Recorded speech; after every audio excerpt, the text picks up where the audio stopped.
All right, so let's start out by looking at 2.5. Okay, so higher order just means you're not looking at linear. Okay, maybe it's quadratic, cubic. If it's something we can solve by hand, it'll probably be a quadratic.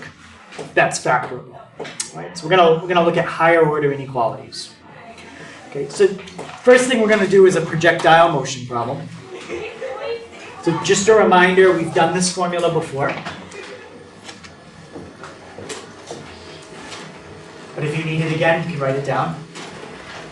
So the height of an object that is traveling in projectile motion is negative 16t squared plus v sub 0t plus s sub 0. In this, if you use negative 16, that has to do with feet. It's the acceleration. It's the acceleration due to gravity in feet, but it's only half of it. It's just the way the physics works. Time is in seconds. Height is in feet.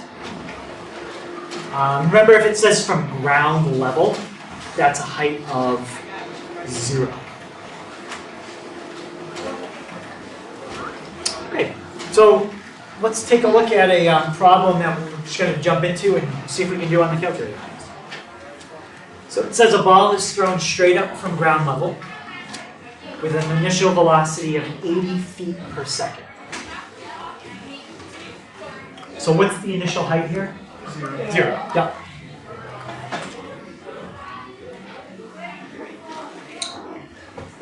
So they're going to ask us a question.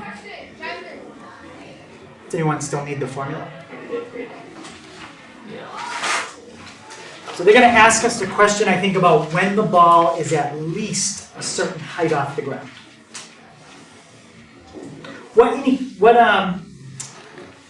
How would you write at least as an inequality? What would be the inequality symbol for at least? Greater than or equal to? Yep, greater than or equal to. Yep.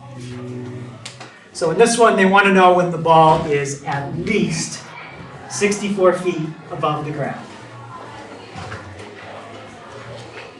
All right, so first thing we should do is let's just fill into the projectile motion formula, and then we'll go from there. Yes, Mr. Ab? Where did the projectile motion formula come from? Where did it come from? Yeah, like how do you know the formula is for this? I don't know the derivation off the top of my head. Do you? Yes. Cool. You'll have to show me sometime. It's a question you should have asked. Don't just let this man throw formulas at you.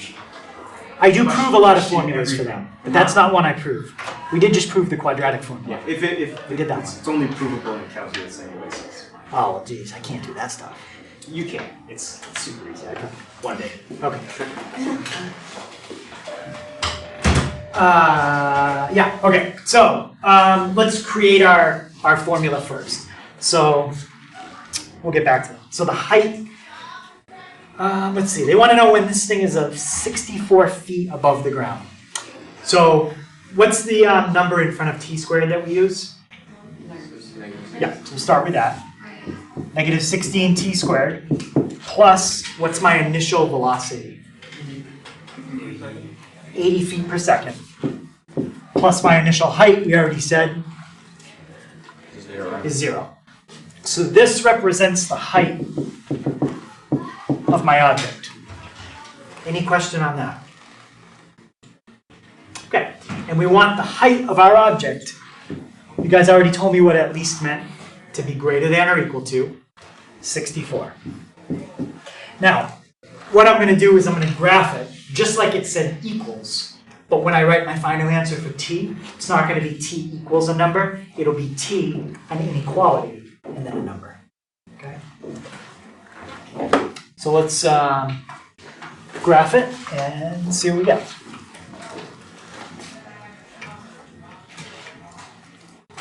All right, so we got negative 16. Remember, you got to use x. So negative 16 x squared plus 80x. We're going to put that in y1. We're going to put 64 in y2. Now, what values here wouldn't make sense? We don't have to worry about. Negative Yeah. values. Negative time, negative height doesn't make sense. Now, I don't know how long the ball is in the air for. I also don't know how high it goes. So they're asking when the object is at least 64 feet. Let's say it doesn't go higher than 100 feet. If it does, it's just going to go off the screen, and then I'll have to go higher. Also, if it's in the air for more than 10 seconds, it's going to go off the screen. Okay. Let's see. I think it's probably under 100, but I think I'm just barely okay. So, when we find the time that it's above 64 feet, where is it on that graph? Above the line. So what am I going to have to do with the blue line? Well, the blue curve and the red line. I got to find the what? Intersect. Yep, we got to find the intersect. So second calc, intersect. I'll do the one on the right if someone else can find the one on the left. So as long as our time is less than 4 seconds, because after 4 seconds the object is dropping back below. So the time is less than 4. Actually, I guess it would be less than or equal. Because technically you could, at least 64 feet means it could actually equal exactly 64 feet. So the time is less than 4 seconds. And what else? More than one. More than 1, okay. And greater than or equal to 1. You can condense that into one inequality if you want. You can leave it like that, that's fine. But that answers the question. So between 1 and 4 seconds, it's above 64 feet. Any questions on that?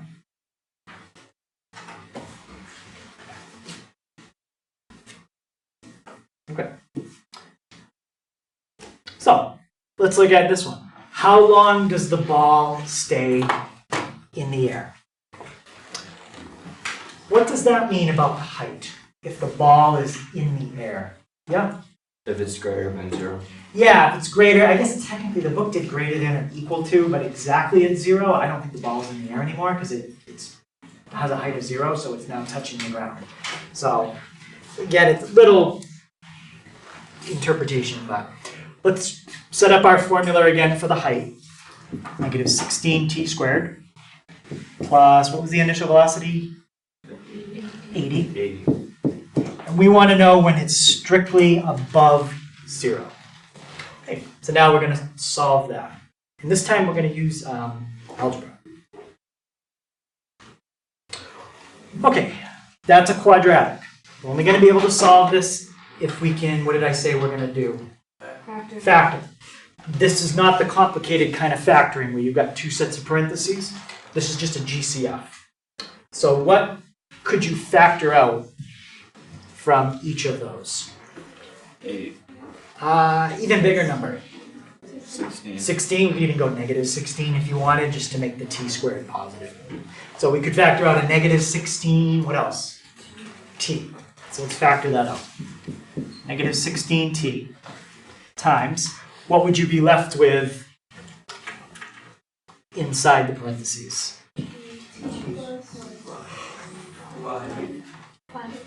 T what? Not plus, yeah, minus. If you factor out the negative, now negative 16t times t is negative 16t squared. Negative 16t times negative 5 is positive 80. Okay, so now we have to figure out when this times that is greater than 0. Well, we kind of said this earlier, t is always going to be what kind of number? Positive. Positive, right? Or 0. If the time was 0, that's like right before you launch the ball. So what can you tell me about this factor right here? Negative 16t. Based on what we just said about t, kind of want to know what's going to happen when you plug a value for t into that first factor, the kind of number you're going to get. Well, if you wanted it to be greater than 0, it'd have to be negative, and we don't have negative time, so it'll always come out to be negative. So this is always going to come out negative, always, because time is always a positive, negative 16 is always a negative. Positive times a negative is a negative. So this is a negative. So what do you want to happen here so that this times this comes out greater than 0? You want this to be negative, right? Because then if you do a negative times a negative, you're going to get a positive. You'll get something greater than 0. So the question that you want to answer here is really, when is t minus 5 a negative? If you can answer when that comes out negative, it will solve this problem. Any question on that? All right. You're kind of stuck because this first thing is always negative no matter what you do. Always. So the second thing, it's got to be negative. Because if the second thing came out positive, you'd have a negative times a positive. That's not going to be greater than 0. Never, ever. So, when is t minus 5 a negative number? When t is less than 5.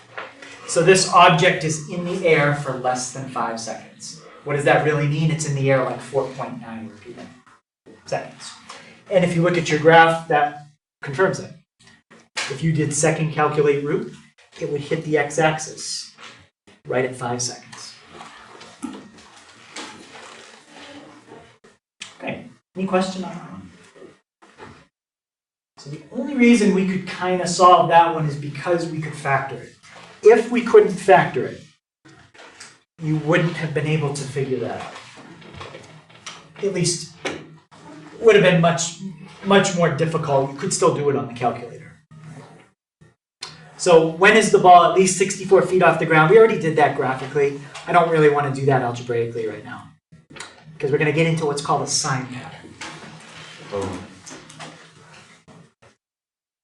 So a sign pattern, it's a visual that we're going to draw on a number line that basically just tells us where something is positive and where something is negative. That's all it is.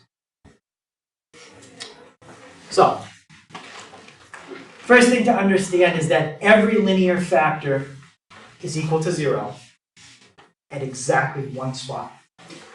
This is a linear factor. There is exactly one number you could plug in for x to make what I just wrote on the board 0. There's only one number, -2. That is the only number, right? So linear means your highest exponent is a 1. It's the kind of problems we dealt with yesterday.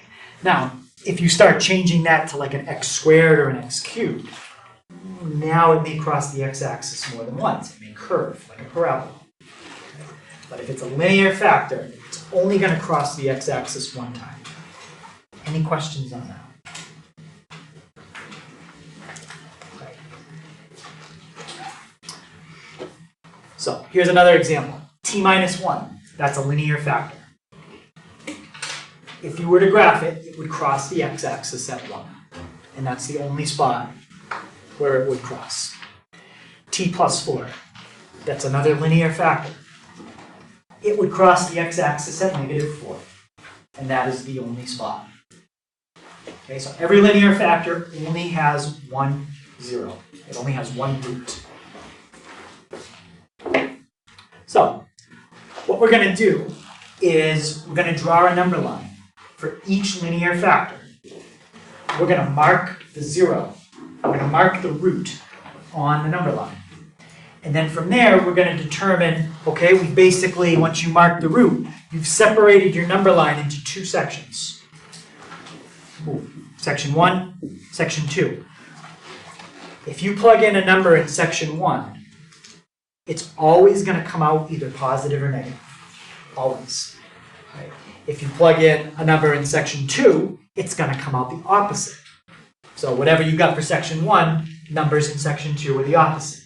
Because this right here is your 0. So you plug in numbers to the left of that, something will happen. Plug in numbers to the right of it, the opposite of that will happen. Either positive or negative. That's what we're looking for. So let's try it with t minus 1. Okay, so let me draw my number line. I'm going to mark the root. Okay, we said the root here is 1. And now, pick a number smaller than 1. Doesn't matter. Any number that's in the left section of that number line. 0. Fine, easy. If you plug 0 into this expression, what kind of number do you get? Negative. No matter what number you plug in that section of the number line, this is always negative. Right. Now, pick a number bigger than 1. 2. 2 minus 1 is what kind of number? Positive. No matter what number you plug in this section of the number line, it will come out positive. That's a sign pattern. You're just figuring out where things are negative and where they're positive. And if you think, well, isn't negative always to the left and positive always to the right? Not if I did this. That would reverse everything now. Okay, so you got to kind of, you just look at the problem and then you figure it out from there. Now, making a sign pattern is the first step to solving quadratic inequalities. Okay. So once we have the sign pattern for the individual, actually that should say factors. Right. So like we did 1, you take your factor, make your sign pattern, then you have to make a final picture. All right, so I'll get to that part after. All right, so let's just start with this. Okay. In order for the sign picture thing to work, it's got to be factorable. So that is factorable. So let's start with 2 sets of parentheses. Derek, once I put my 2 sets, what would be the first term in each? X. Okay, and? 2x. 2x, perfect. We don't have any choices there. 2 numbers that multiply to give me 5. How about Scott?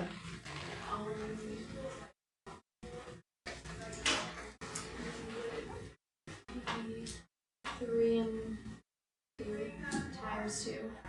That would multiply to give me 6.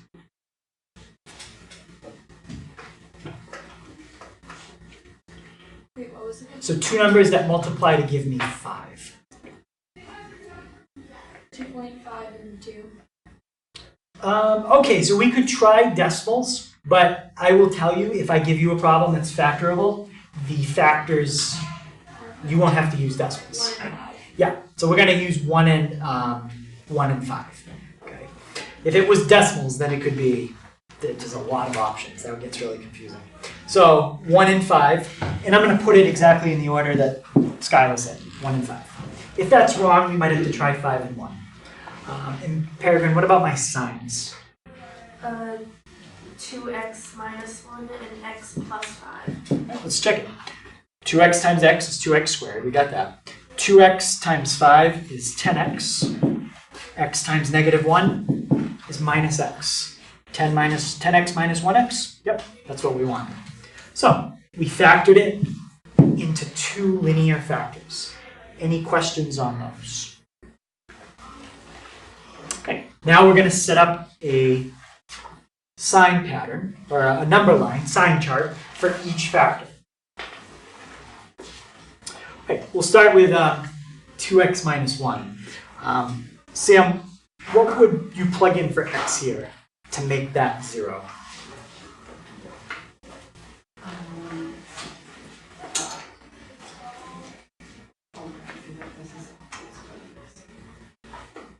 So think in your head about just set 2x minus 1 equal to 0 and then solve. Yeah, 1/2. All right, so we got that. Now let's do the same thing for x plus 5. Well, Chris, what's my root of this one? -5. Yep, -5. Again, these number lines are not in relation to each other. They're each their own thing, so they're not to scale. All right, let's try numbers smaller than 1/2. Okay, Vinny, what's a number smaller than 1/2? Nice, simple number. 0. Sure. If you plug in 0 for x, what kind of number do you get here? Negative. You get a negative. Right? Let's pick a number bigger than a half, 1. Right? Kayla, if I plug in 1 for x, what kind of answer do I get? Positive. Positive. So now we know on the number line where the negatives and positive numbers are for that factor. And how about the bottom one? The left side is going to be what? Negative, and the right side? Positive. Positive. Just check a number smaller and bigger if you're not sure. Now, we're going to put them together. So this is the last part I was saying. We're going to mark both of those roots on the same number line. -5, 1/2. How many sections did we split the number line into now? 3. And it's going to alternate positives and negatives in all 3 sections. So it's either going to be negative, positive, negative, or positive, negative, positive. I usually find the first 2 sections just to make sure I didn't make a mistake. So let's see what happens if you plug in a number less than -5 on both number lines. Okay, so I don't have -5 on the first number line, but you can visualize where it would be. If I pick a number that's less than -5 on the first number line, what kind of number would I get? I would get a negative. A negative times, and what if I pick a number less than -5 on the second one? I'd get another negative. In our problem, we are multiplying those 2 together. So you just said negative times a negative. What would that be? So if you pick a number less than -5 and plug it into the original problem, you will get a positive result. Like if you plug in -6 for x and do it all out, you'll get a positive answer. All right, let's try the middle section between -5 and 1/2.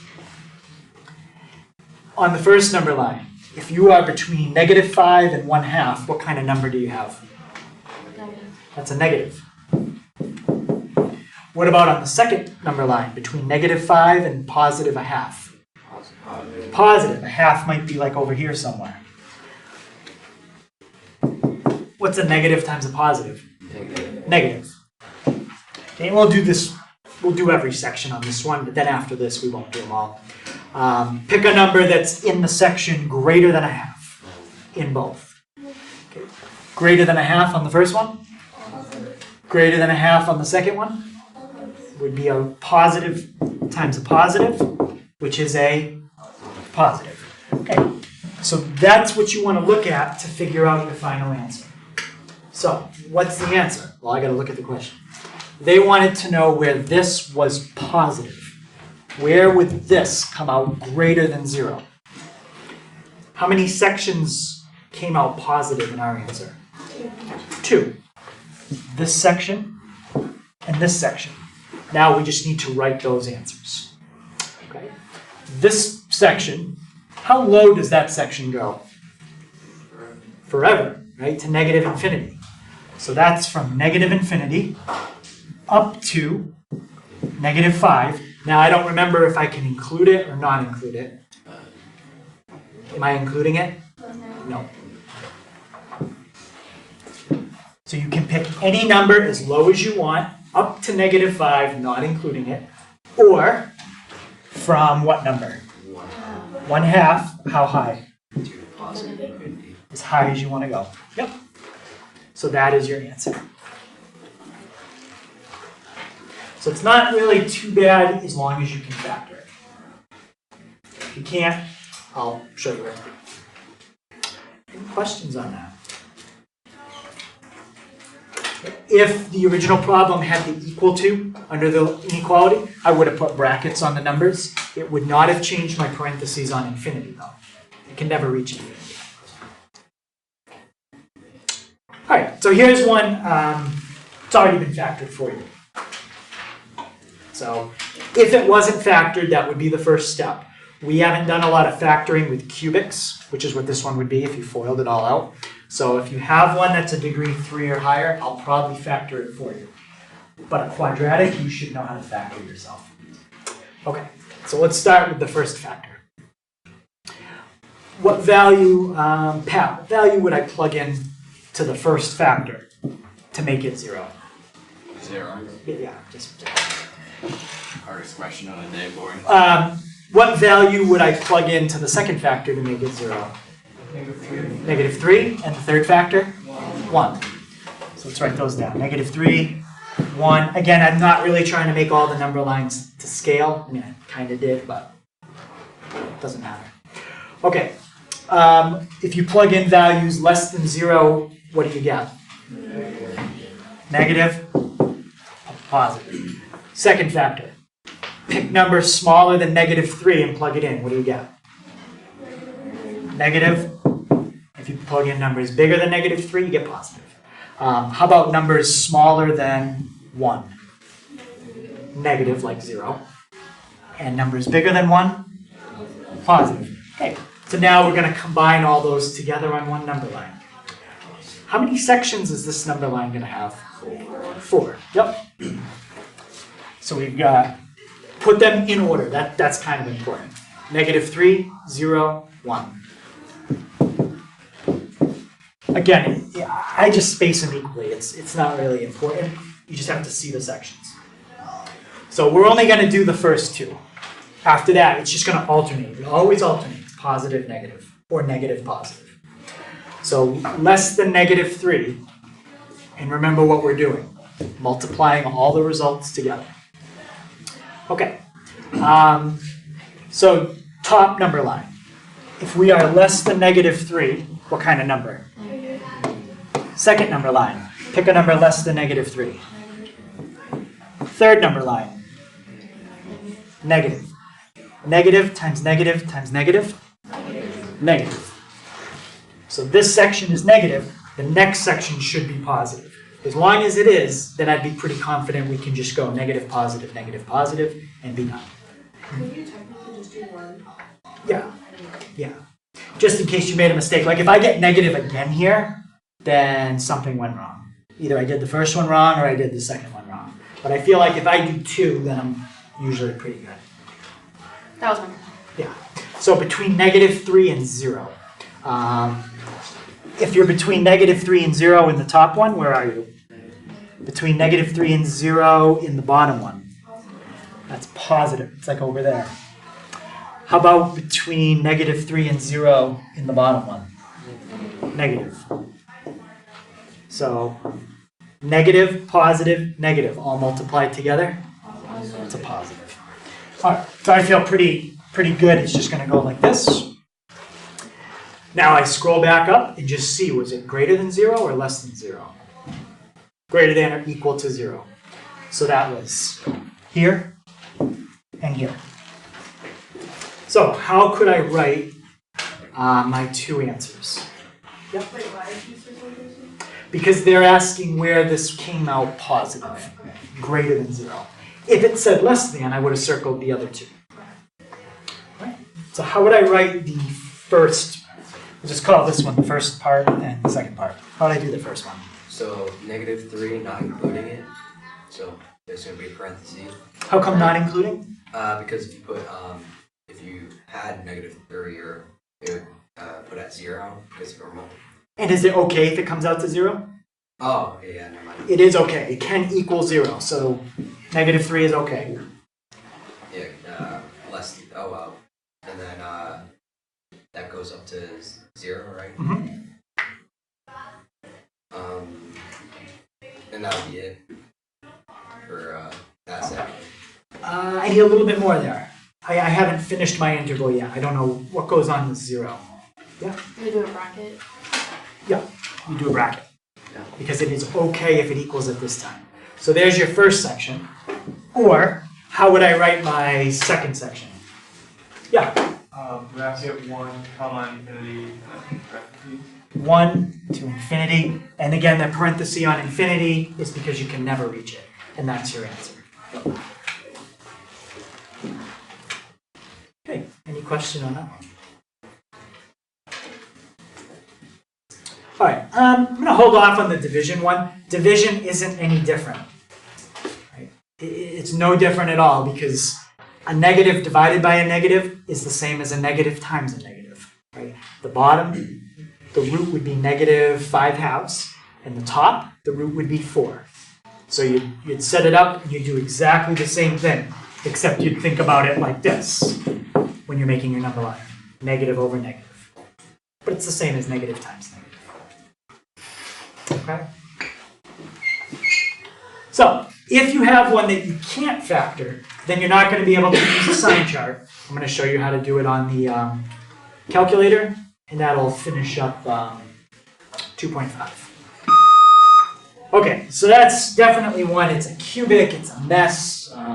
It's got every term in it from degree 3 all the way down to the constant. So, where do you think we're going to put? Well, actually, there's 2 ways we can do it. We learned 2 methods, I think, earlier this week. One method is to just leave it the way it is and do what? Yeah. Make y equals 1 the left side and y equals 2 on the right side. Yeah, make y1 the left, make y2 the right, and then see where the left side is above or equal to the right. That's one way we can do it. Or what's the other way we can do it? And you don't have to graph 2 things if you do it this way. So it's less graphing, but it's more work up front. Yep. Could you just move the 2x over and the 1 and set it to 0? Yeah, you could if you wanted, which I mean, I say it's more work, but it's not really like a ton of work. You could bring the 2x over, bring the 1 over, and now you just have to graph one thing in y1 and see where it's above the y-axis. Where is it above 0?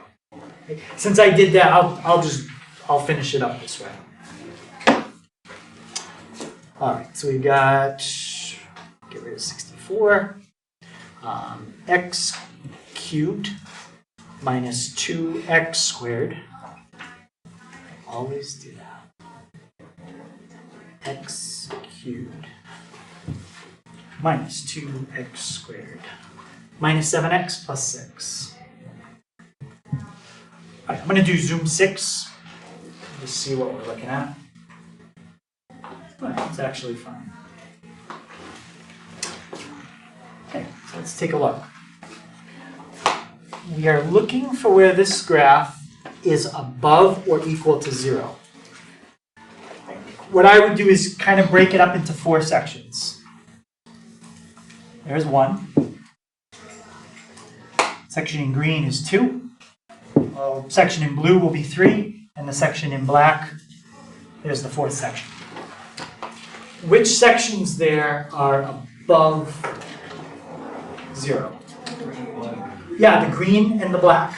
So all I have to do is figure out what is that point right there, that point right there, and that point right there.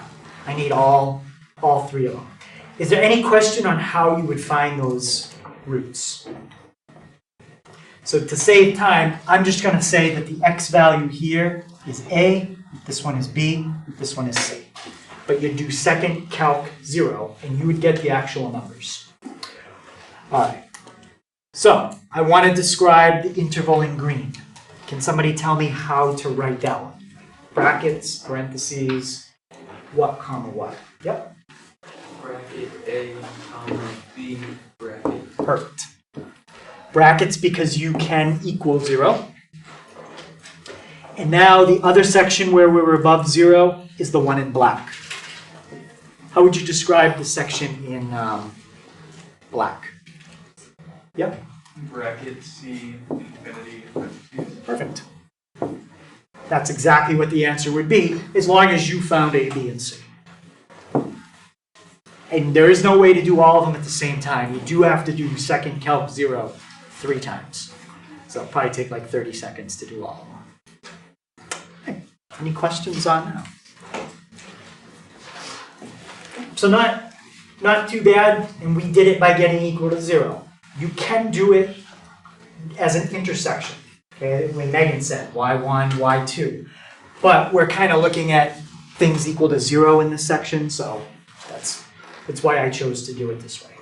So if you did it the other way and you did the intersection on that one, would it be the same as if you did it the other way? Yep, you get exactly the same. Yep. So doing second calc root here, or putting this in y1, putting this in y2, and then doing second calc intersect would give you the same 3 answers. Can you do the first one? Just like Just the first one? Yes. So second calc, 0. Pick a point to the left, pick a point to the right, and do a guess. Negative 2.26. Okay, that's what I did. So A is negative 2.26. I did it the other way. I didn't take so. Yep. Okay, anything else on 2.5? All right. So last thing we'll look at, which we don't get into very much of here, is graphs of polynomials. So we've been looking at a lot of graphs. I haven't really used the word polynomial a lot. But polynomials generally look something like that. Okay? They have a highest exponent, and then if you put it in descending order, it goes down till eventually you get to a constant, if you have one. Like 5x cubed plus 3x squared plus 2x plus 8. Okay? That's generally what a polynomial looks like. So the exponents go down by 1 each time.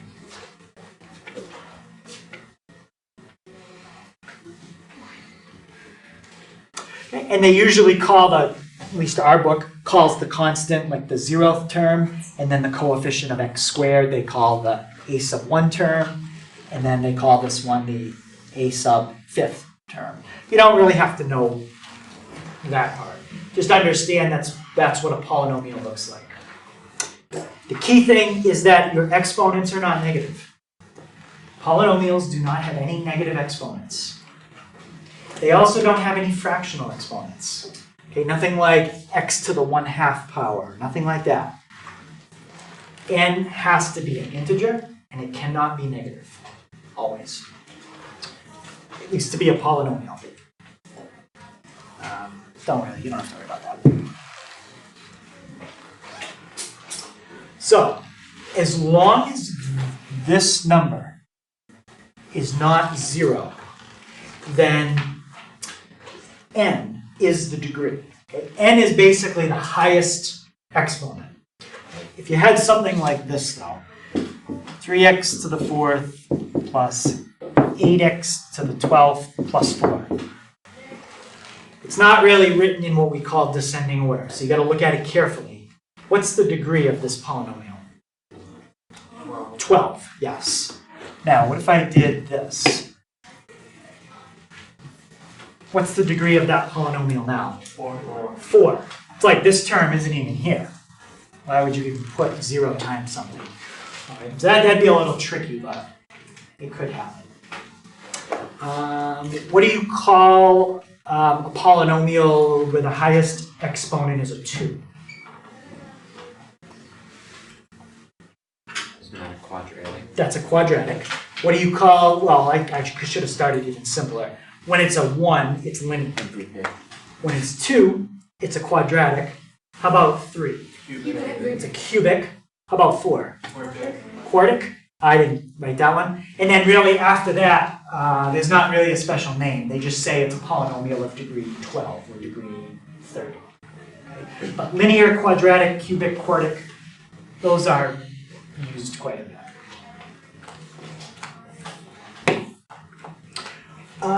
Nice thing about domain is super easy. No matter what polynomial you have, the domain is always all real numbers. Always. Because all polynomials do is take numbers and raise them to powers, and then multiply them or add to them. You can do that to any number you want. Any number you can raise to a power, and then multiply it by a number. You never have square roots with polynomials. You never have a fraction with a variable in the bottom. So the two things you're not allowed to do in domain never happen with polynomials. Now the range depends. For a parabola, or any degree 2 really problem, it may have a minimum value and go up forever. It may have a maximum value and go down forever. That's what quadratics would look like. Cubics look more like this. In fact, any odd degree polynomial goes up and down forever. Right? The higher the odd degree polynomial, it just changes how many twists and turns it does in the middle. But the general idea of an odd polynomial is one side always goes up, one side always goes down. Which side goes up and which side goes down? Well, it depends. Okay? Odd polynomials always do that. Even polynomials are always up, up, or down, down. And I think that's something I'm going to mention tomorrow. So I just kind of mentioned it today if you're not going to be here. That's called end behavior, what the end of the function does. All right, so cubics generally look something like that. Now, you might just have a cubic like this. In that case, B is 0, C is 0, A is 1, and D is 10. You don't necessarily have to have every single term. But to be a cubic, you got to have a cube. That's all. And these are 4 different examples of cubics. That's in general what they all look like. Maybe the turn is a little different, but that's the basic idea. So a cubic can turn twice. How about a 4th degree? How many times can it turn? 3. So you can get kind of a W shape. And you could also have the W shape flipped over. Now, if you subtract, I think I mentioned it before, but if you subtract 1 from the highest exponent, it tells you how many times it could turn. Doesn't mean it has to turn. If you graph y equals x to the 4th, it's actually going to look just like this. It's going to look kind of like a parabola, but it's going to be a little flatter on the bottom. Y equals x to the 4th doesn't turn at all. But it has that general behavior of up on the left, up on the right. Just no turn in the middle. All right, let's graph that and see if we can find the domain and range. So the longest part of this problem is probably just typing all that in. X to the 4th plus 5x cubed 2x squared minus 8x plus 1. Now, before I even hit graph, what's the domain here? All real numbers. You can take any number you want and raise it to the 4th power, the 3rd power, the 2nd power. Okay, so domain, all reals. Let's look at the range. You can't quite tell, but does it look like this graph goes down forever? No. No. I think if I set my y min to like negative 20, you will see that this graph has a minimum somewhere. Does it look like it goes up forever? Yes. Yeah. So the range, it's definitely going to go to infinity. But how low does it go? Well, we could go second calc, minimum, and just see where that minimum is over here. That's the lowest it ever goes. You could find that using calculus by hand, okay, but we're not there yet. Okay, so the lowest it ever goes is negative 11.95. Right? So you're looking for the y value. Y is your range. Negative 11.95. And it does reach it. The calculator just showed me that it reached it. Any question on it? So second calc max and min, that's what you're going to use to find range. So what we just found right here, that's called a local minimum. Okay? Local minimums and maximums are basically just a point that is higher than everything else around it, or a point that's lower than everything else around it. And I write all that down if you want to write that. Okay, but a local maximum is a point on the graph that is higher than everything else around it. I'm not saying this is the highest value ever. I'm just saying in this area, it's the highest. Okay? This particular graph has no what we call absolute highest value. It just goes up forever. Same with this local minimum. I'm not saying that that's as low as the graph ever goes. I'm just saying that's as low as it goes in that area. Okay. So, local max and min, global max and min. In this one, we found the global min. Like, global means like out of the whole thing. This is as low as it ever goes. So, I can't, but that's a global min. That's a local max. That's a local min. Any questions on that? So there's two local minimums in that? Let's see. Or would the... I mean, technically this is a local min, but we can say something even stronger. It's a global min.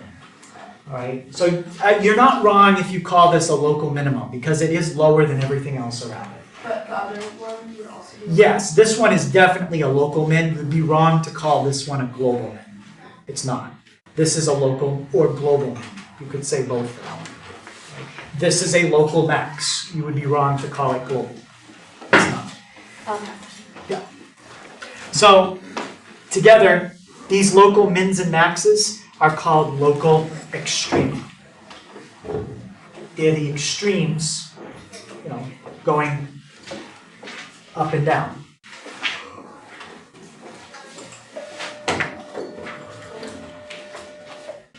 So let's find the local min, find the local max. Okay. So finding local min and max on the calculator, you just have to do second calc. Okay. Let's try it. X cubed minus 4x. May not be a good window. Actually, it's fine. Does this graph have a global max? No. No, it's infinite. Right? How about a global min? No. But it does have a local min and a local max. The one on the left is a maximum.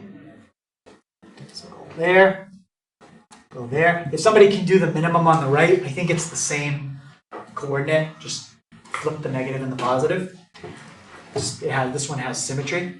So it's negative 1.15, 3.07. So this question is asking two things. What is the local minimum? Where is the local minimum? What the local minimum is the y value. Where it occurs is the x. So local min is at max, sorry, this is the max. 3.07? 3.08. So the local min is at 3.08, and this occurs when x is negative 1.15. So again, the minimum is the y value. Where it occurs is the x value. Any question on that? Can you say that one? So the actual max or minimum is the y value. That's the highest and lowest it goes. The x is where it occurs. So y value is the actual max or min. The x is where the min or max happens. Okay. Did anybody check the maximum? I think I reversed. Well, actually, I just didn't write it down here. I did the maximum, but I did the work up here. And then local min, was it the same thing with the negative and positive switch? Okay. I'm not going to do that one. So, local mins and maxes tie into the last thing, which is increasing and decreasing.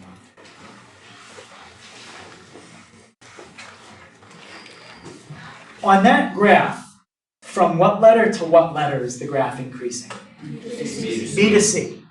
Okay, so it's increasing B to C. Where is it decreasing? A to B, C to D. A to B, C to D.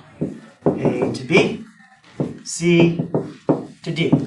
So now, what happens as a graph goes from increasing to decreasing? So what happens as it goes from B to C? and then C to D. What ends up happening? You have a local maximum. Yep. You always get a local maximum.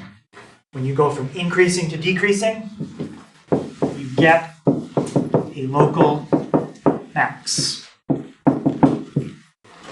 How about as you go from decreasing to increasing? You get a local min. Decreasing, increasing. Could be global, but at least it's going to be a local min. So you get a local min.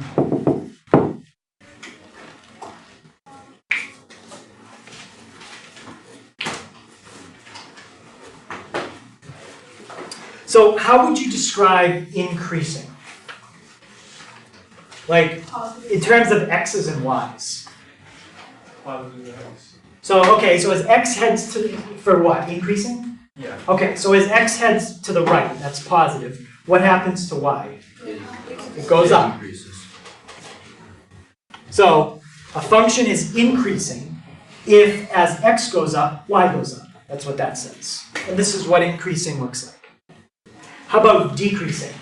X increase and then Y decrease. Yes, as x goes up, y goes down. So a function is decreasing if, as x increases, the values of y decrease. It's kind of common sense, but it's just writing it down formally.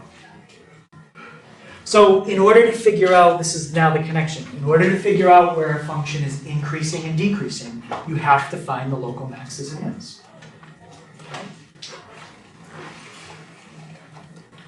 That's an example of decreasing. It's heading down. Not at a consistent rate, but it's definitely heading down. So, this is the problem we just did. Find the intervals on which the function was increasing, bless you, and decreasing. Not that. Okay, let's see, I still have the coordinate up there. So this graph is increasing from negative infinity up to negative 1.15. It's increasing, and it's increasing again. Somebody said that's 1.15? Yes. Okay, from 1.15 to infinity. Where is it decreasing? Between negative 1.15 and positive 1.15. That's where the function is decreasing. Okay, so you've got to find the local mins and maxes to do that.